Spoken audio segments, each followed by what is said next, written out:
Hello po mga kabensoy! Ngayon nga po pala, samahan nyo nga po pala kami ngayon ni Mama gumawa ng Graham Balls.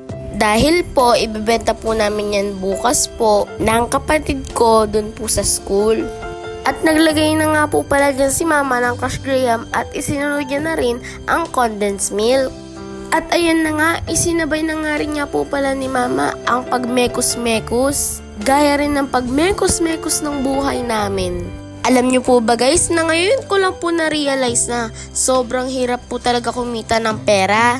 Kaya sa mga bata na katulad ko, na lagi po nating pahalagahan na bawat sentimong binibigay ng ating mga magulang.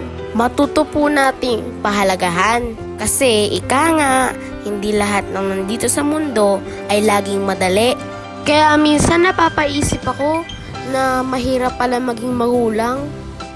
Magulang. Alam nyo po ba guys, na ako hindi po ako mareklamo sa buhay, na kahit magkano man ang binibigay sa akin ng baon ni Mama, ay natuto po akong magtipid. Dahil alam ko na hindi ganun kadali kumita ng pera. At ito na nga po, tinulungan ko na po si Mama. Dahil siya po ang taga-bilog at ako naman po ang taga-coat.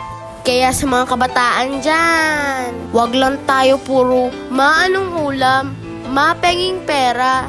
Po tayo puro ganun. Dahil nahihirapan rin po yan sila, hindi lang nila pinapakita sa atin. Na minsan, pinanghihinaan na rin sila ng loob. Pero ganun pa man, ika nga, tuloy pa rin ang buhay. Sabi nga ni Mama, pwedeng magpahinga, pero bawal sumuko. Babangon tayo. At ayan na nga po, nakabuo na po ako. At pagkatapos po, nilagay ko na nga rin po pala sa box. Buti na lang, pinanganak ako ni Mamang Kengkoy. Kaya kahit papano may problema si Mama, napapasaya ko po siya at napapangiti. Dahil sa mga pagpapakyut ko sa kanya. At ayan na nga po, nasa pangalawang pagkukuta nga po tayo. Gatas naman po ang flavor. At ayan na nga po, ilalagay ko na nga po pala siya sa box. Todo flex pa nga po ako dyan. At sa may mga gustong bumili at mag-order, lalo na pag may birthday, around San Valley, Parañaque lang po. Marami-rami na nga pala ang nagagawa namin dyan. Nakakangalay naman pala ng mga braso at saka paa, kakatayo. Pero okay lang naman. At eto na nga, nasa pangatlong flavor na nga pala kami. Kinote ko po siya muna sa powdered milk. At nilagyan ko naman po sa ibabaw ng condensed milk. Kasi ito po ang pinaka-the best seller ko po sa school.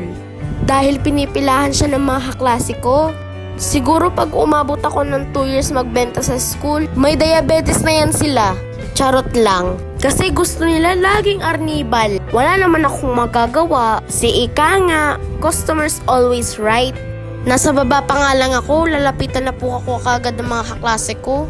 Pati nga rin yung kapatid ko, hindi pa nga umaakyat sa room nila. Marami na kaagad bumibili sa kanya.